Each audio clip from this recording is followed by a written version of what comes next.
The Obstacle, Doctor. Harrison Vance slapped the chart out of Harper's hands without looking at her. It hit the floor, paper scattering across the linoleum like confetti at a funeral. He didn't stop walking, didn't apologize, didn't even register that a human being was standing there. He just kept moving toward the cameras, toward the students, toward the audience that existed only for him. And Harper Delaney, decorated naval aviator combat commander, the woman who once called in airstrikes from a burning cockpit, bent down quietly and picked up every single page. If you've ever been overlooked by someone who had no idea who they were dealing with, stay with me until the very end. This story is for you. Subscribe to our channel, hit the notification bell, and drop your city in the comments below. I want to see exactly how far this story travels. The name on her badge simply read Delaney R.N. That was all anyone needed to know as far as the staff at the Regional Trauma Center was concerned. No one asked about the R.N. No one asked about the years that sat behind her eyes like a depth charge waiting to go off. She was a nurse. She showed up on time. She did her work. She went home.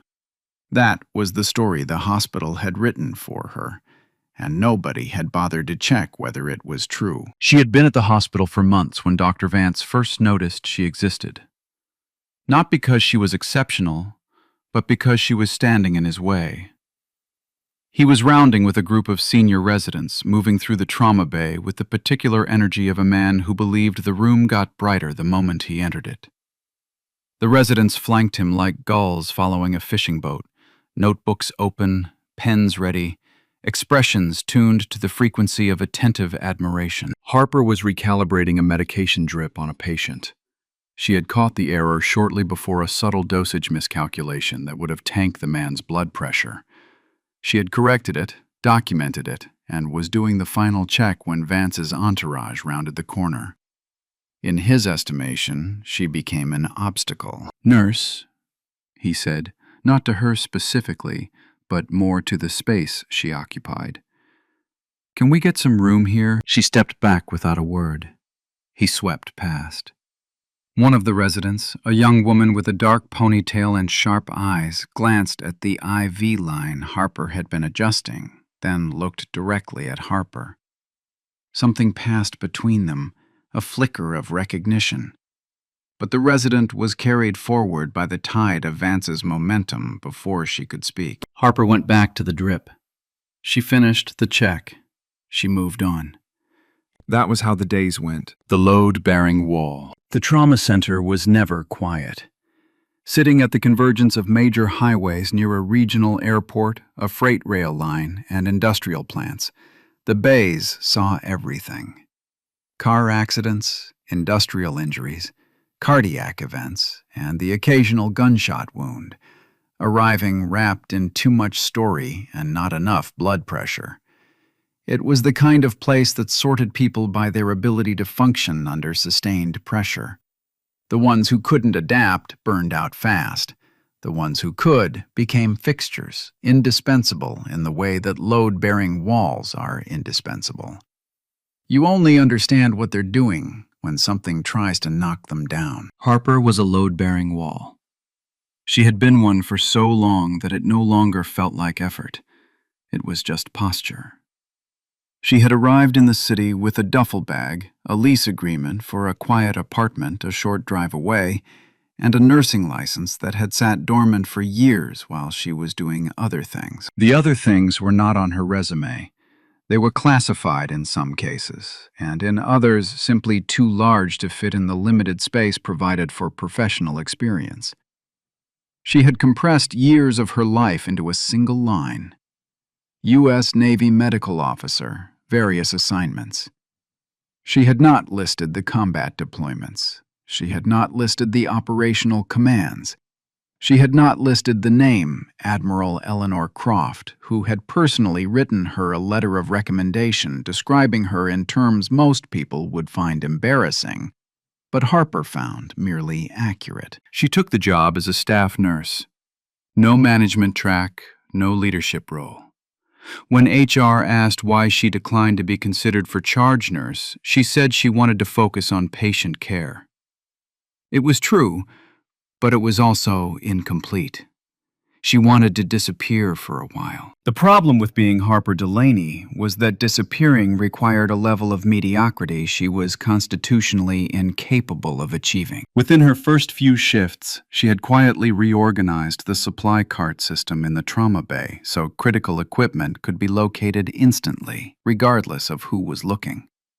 The charge nurse, an imposing man named Silas, who had run the floor for years and had opinions about being consulted, was furious for a short time.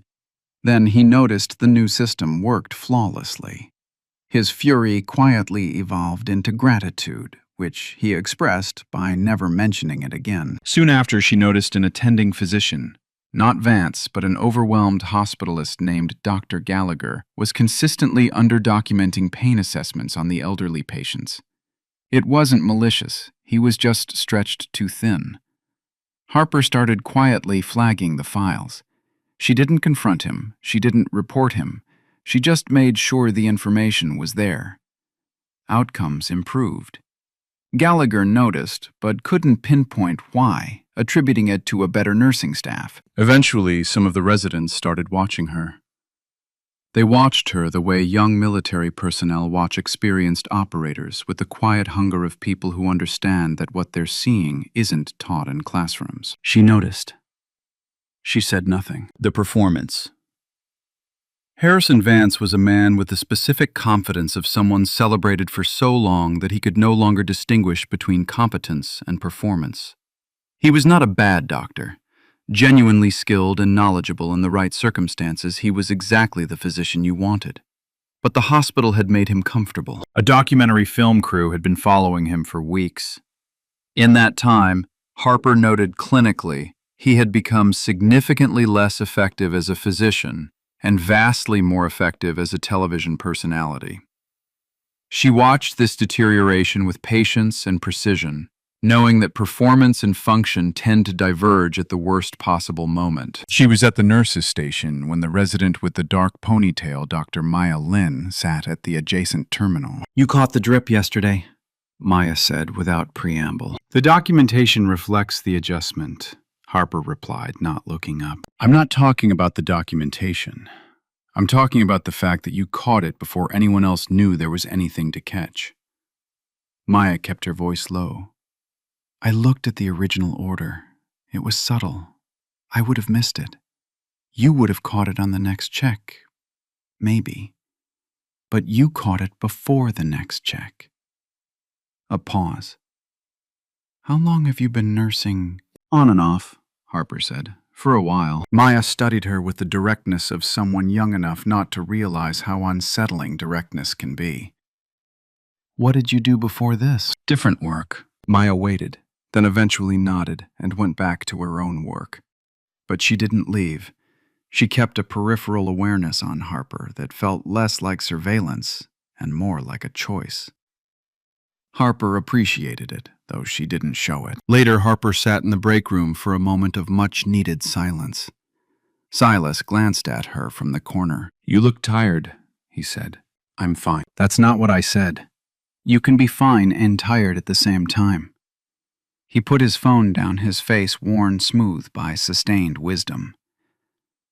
"How long before it gets easier?" "What part?" "Watching people do things wrong and knowing you can't say anything. Depends on who's doing it and how wrong it is." "Vance," she said. Silas nodded slowly. "He's good, but he's in love with being good, which isn't the same thing. And right now, he has an audience making it worse. But he's not dangerous. He's just loud." "For now," she murmured. The shift. The radio at the nurse's station went live, instantly changing the room's temperature.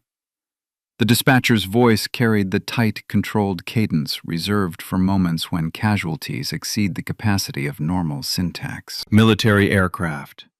Experimental training flight went down. Multiple crew members. Nature of injuries undetermined. Multiple units en route. ETA on first arrivals imminent." The unit immediately reorganized. Beds were cleared, Equipment staged. Silas pulled the mass casualty protocol binder. Maya appeared from a room, assessed the situation instantly, and moved toward the supply corridor. Harper stood very still, not from hesitation, but from the focused arrest of motion that happens when a trained mind processes faster than the body needs to move. She was already calculating. She had done this before, in conditions that made a hospital trauma bay look like a controlled environment. She had done it under hostile fire, making decisions in the dark where being wrong wasn't an option. Something shifted inside her. The thing she had come here to set down began to wake up. She moved to the staging area, adjusting the crash cart into the exact sequence items would be needed when critical patients arrived simultaneously, and there was only time to act. Another nurse Xavier noticed and fell into step. "You've done mass casualty before," he said quietly. "Yes." She handed him a checklist. "Set up a surgical airway tray. Put the Crike kit on the left side, not the right. If we have crush injuries, anatomy will be compromised, and right-hand dominance will create a bottleneck." He took the list instinctively, knowing when to follow. The arrival. The first ambulance arrived fast. A young man in a torn flight suit was rushed, in his blood pressure tanking, airway clear but consciousness fading. Vance arrived simultaneously, trailing residents and cameras loudly claiming the center of the room to organize the chaos with performed authority. Harper was already at the patient's side. His breath sounds are unequal. Left side diminished. "Tension developing," she called out clearly. Vance looked at her. "His pressure is low from blood loss." "It's low from both. The pattern is wrong for isolated hemorrhage." He held her gaze, then looked back. "Get me a chest film," he ordered. It was the right call, but the slower one. Harper kept her hand on the patient's wrist, waiting. She knew from years of experience that the difference between authority and interference is timing. The second gurney rushed through the doors. A young female aviator, blunt chest trauma, pressure plummeting, lips the color of a bruise. Her breathing was a desperate labor. Harper moved across the bay without asking permission. She assessed the woman's neck and chest with her hands, an instinct forged in places without stethoscopes. "Trachea is deviated," Harper announced. "I feel it," Xavier confirmed. "Tension pneumo. She needs needle decompression. Now." "I'm still working this patient," Vance snapped, sensing his authority being bypassed. "I know," Harper said evenly. "I'm asking for a decision on the second one. Her pressure is crashing. We decompress now or lose her." The room held its breath. Vance looked at her, then at Maya, who already had a needle in hand, having reached the exact same conclusion. "Do it," Vance said. Harper took the needle. Her hand was flawlessly steady. She advanced it, and the hiss of decompression was immediate. The patient's breathing shifted, pressure rising. Harper handed off the needle and moved back to the first patient, already on to the next calculation. "Small left-sided tension," she told Vance about the first patient before the radiologist could even read the newly taken film. "He needs a chest tube." Vance glanced at the screen, agreed, and reached for the tray Harper had meticulously configured earlier. He noticed the setup but said nothing, picking up the scalpel. Command reestablished. The third ambulance hit the bay doors. The pilot, unconscious, compromised airway, blunt laryngeal trauma. Harper felt the internal shift complete itself. The part of her that had been waking up was now fully alert. She assessed his neck, reading the cartilage through her fingertips. "We can't intubate him," she told Declan the resident. "Fractured cartilage. If we force a tube, we lose the airway permanently. He needs a surgical crike." "Dr. Vance needs to make that call." Declan hesitated. "Yes, he does," she agreed, turning. "Dr. Vance. Pilot, blunt laryngeal fracture. Declining. Needs authorization for a surgical airway." Vance pulled off his gloves, stepped over, and quickly assessed the patient. When he looked up, his face was stripped of performance, leaving only the genuinely skilled physician beneath. "You're right. Set it up," he told her directly. "Already set up," Xavier replied. Just then the charge nurse rushed in. "Fourth patient arriving imminently. The fifth is still at the scene in cardiac arrest. The news struck the room like a physical blow. Harper watched Vance experience the specific paralysis of cognitive overload, too many variables exceeding a single mind's capacity. She had been trained precisely for this moment. "Xavier," she said, her voice shifting to a frequency that resonated in everyone's spine. "You're with Dr. Vance on the crick. Declan maintain the first patient. Maya monitor the second.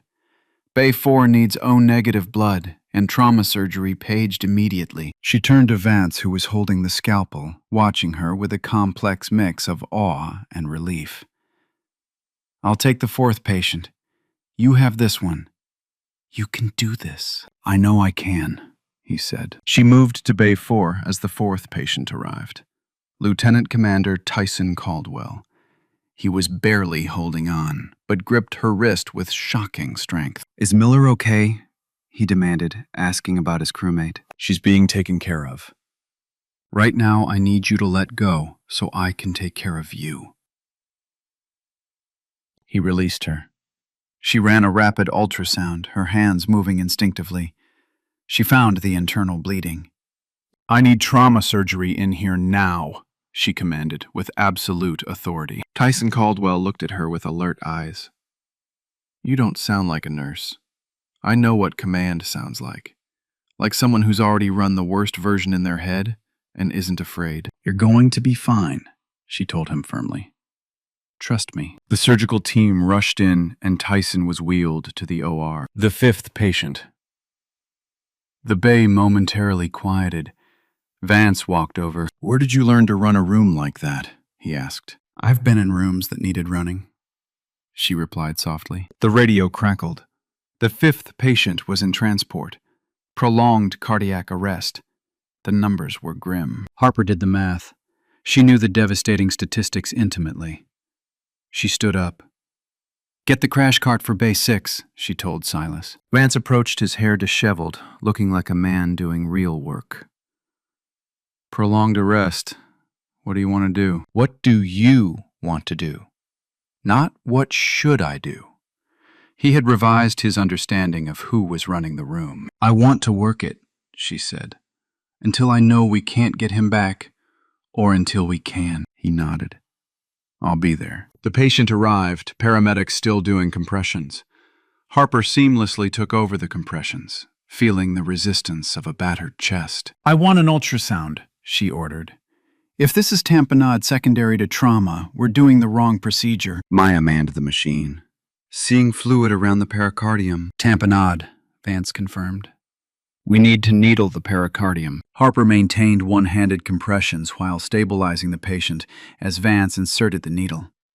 As fluid drained, the monitor's chaotic lines flickered and organized. A heartbeat emerged. Blood pressure returned. "He's perfusing," she breathed. "He's back." The room released a collective, ragged exhale. Vance looked at her, his face holding pure recognition. "Harper," he said finally, using her name. The recognition as Harper documented the chart's precise military footsteps echoed in the corridor. 3 Navy officers in service dress blues approached. Leading them was a 2-star rear admiral. Harper turned. "Hayes," the admiral said. "Admiral Croft," Harper replied. The room froze. Vance stopped writing. Xavier went unnaturally still. Admiral Eleanor Croft closed the distance. "I want your report." Harper delivered it flawlessly. A perfectly sequenced military briefing honed over years of command. Croft absorbed it, noting the patient's survival. Then she looked at Harper, a deep, unspoken conversation passing between them. Dr. Vance Croft addressed the stunned attending. "Your people received excellent care." "They did," Harper emphasized, making sure he heard it. "All of them." At a subtle signal from Croft, the 2 junior officers snapped crisply into a salute directed entirely at the invisible nurse in scrubs. Harper held the gaze. She wasn't in uniform, but she raised her hand and returned the salute with the razor-sharp precision of a decorated commander. She lowered it, turned back to her terminal, and quietly stated, I still have time left on my shift. The choice. Deep into the night, the bay settled into a depleted quiet. Silas stayed close, understanding the weight of the revelation. "You doing okay?" he asked gently. "I'm tired," she admitted. Vance approached later, his rehearsed posture entirely gone. "The cameras caught the salute. I owe you an apology for ignoring you all these months." "The team saved those people tonight," she deflected. "Who are you?" he asked, genuine curiosity replacing his ego. Before she could answer, Admiral Croft returned, asking Harper to walk with her. Outside in the freezing night air, Croft didn't mince words. "You are not built for invisibility," the Admiral stated. "The investigation will name you. The footage will name you. I want you back to run the new Joint Trauma Integration Program at Bethesda." Harper breathed in the cold. "I didn't leave because I was done. I left to see if the leader I was existed in me or just in the rank and structure around me. And it's in me. Come back," Croft urged. "I need time." Croft actually laughed, a rare, genuine sound. "Of course you do." The departure. Back inside, Vance asked her one last question. "When you took over my bay, were you waiting for me to fail, or waiting to see if I didn't need you?" "I was waiting to see what the situation required," she answered honestly. "You weren't failing, you were overwhelmed. There's a difference." "I've been performing for so long," he confessed. "Tonight, I saw something I don't even have a word for." He lifted his cold coffee in a silent, respectful toast. As her shift finally ended, the corridor was lined with people. The documentary crew stood back, cameras lowered out of respect. Silas gave her a knowing nod. Xavier wished her a normal good night. Maya stepped forward, promising to apply for the new military trauma program, having finally seen what true command looked like. Harper faced Croft. "I want to finish the work. I'll come back to build the program, but on my terms. It will be harder and slower." "Acceptable," Croft agreed immediately. Harper walked out into the crisp dawn. She was profoundly, genuinely tired, but it was the earned exhaustion of someone who had fully inhabited her true self. She had never needed anyone to know her name. She only ever needed the work to be done right. In every crisis she had ever faced, she held the room together with the quiet courage of a leader who doesn't need to command the loudest room, but simply holds the hardest ground in silence. That was who she was. That was who she had always been. And nothing, not an arrogant doctor, not a quiet hospital, not months of deliberate invisibility had ever come close to changing that.